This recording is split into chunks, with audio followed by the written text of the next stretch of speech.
Good afternoon. I want to thank everybody who joins us. Ukraine Media Center Ukrinform continues its operation. It's day 286 of the heroic resistance of the Ukrainian people, and today we incessantly thank and greet our armed forces with their holiday. Thank you, our defenders, both men and women. You're the best. Thank you for everything. Glory to our armed forces. Glory to the heroes. I want to also greet and introduce our speaker today. It's Fedir Venislavskyi, People's Deputy of Ukraine, representatives of the President of Ukraine in the Parliament of Ukraine. Mr. Fedir, good afternoon. Good afternoon. I would like to continue what you were saying. I avail myself of opportunity on behalf of the Committee of the Parliament of Ukraine on the National Security, Defense and Intelligence. I want to greet everybody, congratulate with this holiday. You know, when we're talking about armed forces and ratings, I'm sure that after this war, the rating of the armed forces will be in top 10 the least. Because if during this period we can endure Russian aggression, our armed forces demonstrate their bravery, their courage, and their readiness to the victory and to liberation of our lands from the aggressor. Happy Armed Forces Day to our dear defendants. Thank you for this speech. Mr. Fedir, I would like to start our conversation with the international tribunals. What are the forecasts? Well, I'm sure that the prospects of creation of international criminal court which would investigate the aggression crime of the Russian Federation is just a matter of time and a matter of regulation of certain legal formalities.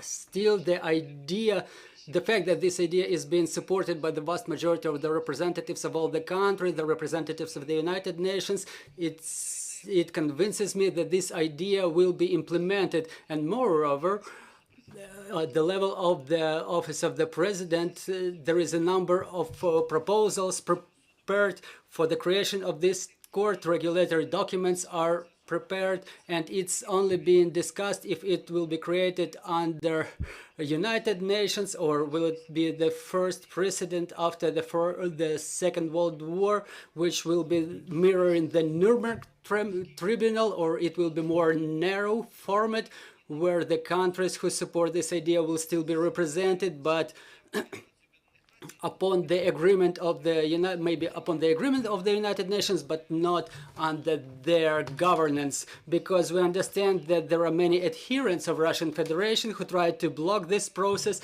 and rhetoric heard lately from propaganda channels of the Russian television and Russian mass media evidences that we are on the right path. They're afraid of this tribunal. They try to make up different impossible things that the whole Russian people will be responsible for those crimes. They realize the weight of all those war crimes committed by the Russian servicemen who are being identified by the Central Intelligence Department of Ukraine, Security Service of Ukraine, and other investigation communities. They take maximum effort, so none of the war criminals is left unidentified and added to the database, which will be used during the tribunal.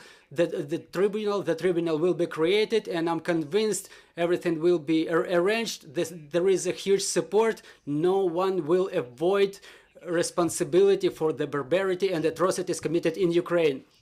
Another sensitive topic for our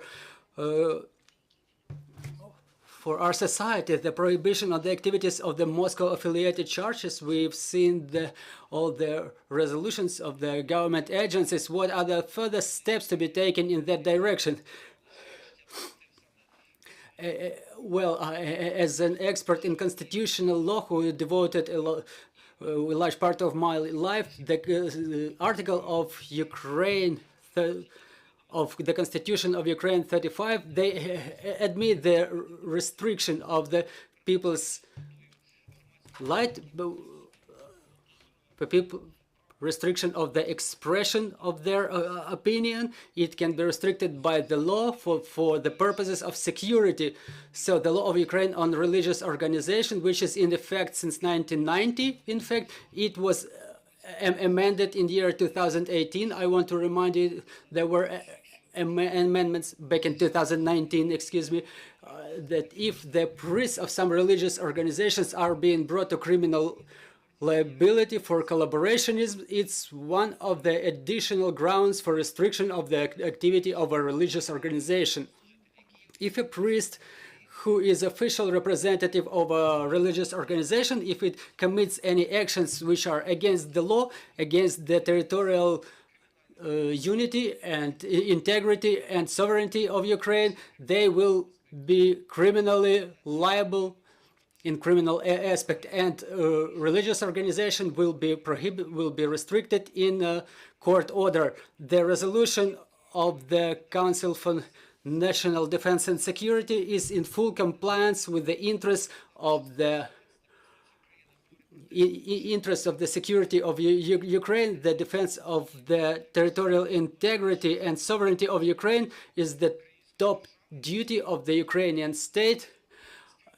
And in terms of a balance of values, the value of our freedom and territorial integrity and sovereignty, it allows us to restrict the activity of the religious organizations. The resolutions of the Council for National Defense and Security, initiated by the President, it contemplates certain tasks to develop the draft laws, which would envisage the restriction of the right of operation of certain religious organizations which have management centers or being directly or indirectly directed or managed from the aggressor country. When we're talking about the religious organizations which in their religious activities and preaching activities support the aggressor, they put themselves against Ukrainian state, so they should be ready to bear liability, the legal liability, which would be identified by law. It will be in compliance with the Constitution of Ukraine and international standards, first of all, and secondly, the restriction of the activity of this or of such organization is fulfilled in court order, and the law of Ukraine on sanctions allows applying sanctions to both legal entities and individuals. If we will identify that certain religious organization works against the interest of the state, such religious organizations can be imposed sanctions contemplated by the law on sanctions. So do we understand it correct that now there are searches by the security service, they are gathering evidences, there will be a court award on the activity, and after that certain conclusions will be drawn? Well, there are two parallel processes. One of these you mentioned, Security Service of Ukraine, in full compliance with their duties, they take necessary measures to avoid the threats of the national security, territorial integrity and sovereignty, and if they get information that any persons commit any crimes against the interests of the state, they complete the investigation in a legitimate manner in full compliance with the law. And another point is the resolution of the National Defense and Security Council by the initiative of the President that in terms of development of the draft laws to be submitted to the Parliament of Ukraine to be approved as the laws. Another important question for us now, all the branches of the government work on the supplies of weapons from our international partners, and in the same way the legislative bodies work on that. But there is a certain lag between the announcements of such weapons transfer and its physical delivery. Is there a way we can reduce this time? Well, first of all, today there is a very substantial dynamics between the moment when the resolution is taken on supply of the weapons and their physical delivery. In the beginning of the war against Ukraine, this process was taking months, then weeks, and now it only takes days. The logistic routes are already established. There are reserves in the territory of Western and Eastern Europe. All the types of medical aid and supplies are being consolidated there and delivered to Ukraine along those established routes. So yes, this process is already expedited, but we still, both Ministry of Defense and the Office of the President and the top command of Central Intelligence Department and Ministry of Defense and General Staff work on still expedition of this process so we could receive everything that is being allocated to us within days. Dear colleagues, do you have any questions, please? Yana Lomoshenko, Ukrinform, maybe you have any details about the weapons which are about to come to Ukraine shortly. Look, yes, I do have details since I'm a member of the relevant parliamentary committee, but I will not mention the types of weapons because such information is being used by our enemy, but the priorities in acquisition of those types of military material within the last maybe 4 or 5 months, maybe half a year did not change. First of all, it's anti-rocket defense systems. We have, I would say, pretty good progress in this regard, which says that we receive more and more. It will provide the security for our skies. And secondly, the ammunition is being spent with the speed that was unevidenced after the Second World War. So second priority is the ammunition for our weapons of attack, weapons of war. It's a cannon artillery and rocket artillery.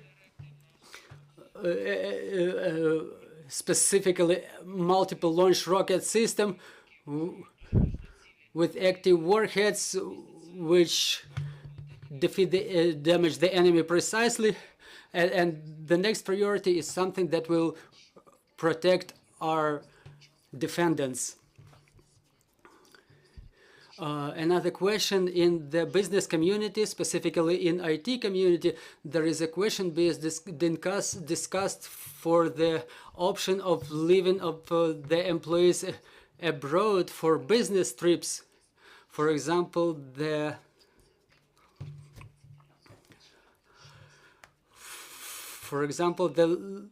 leave with some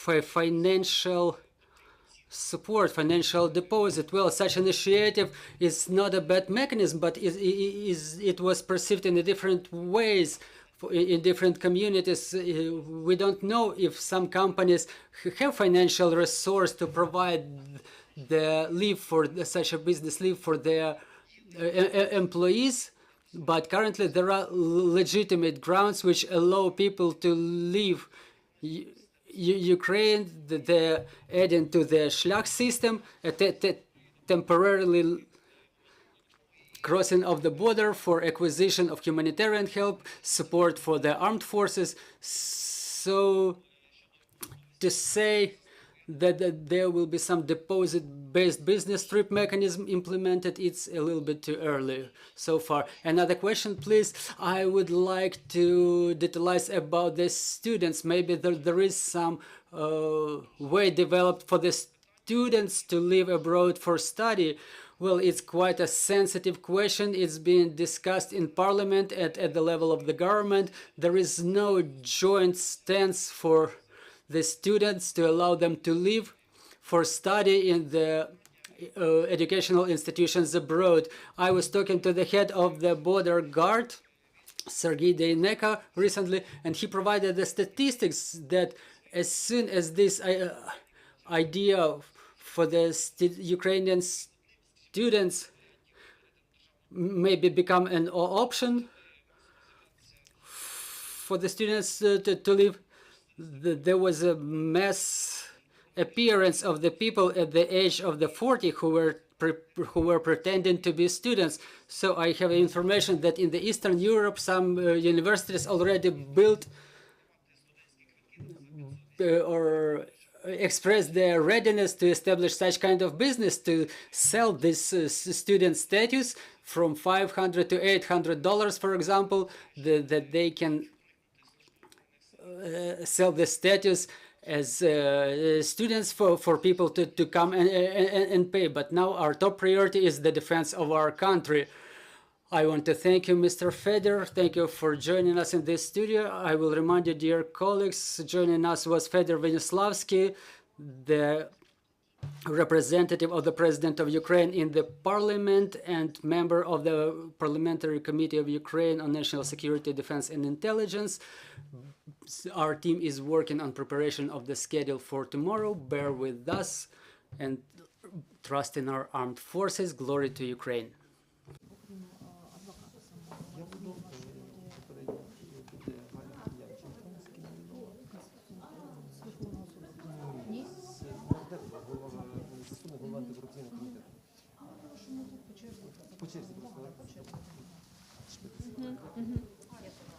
Завтра буде на 11, пан Федір. Чекаємо.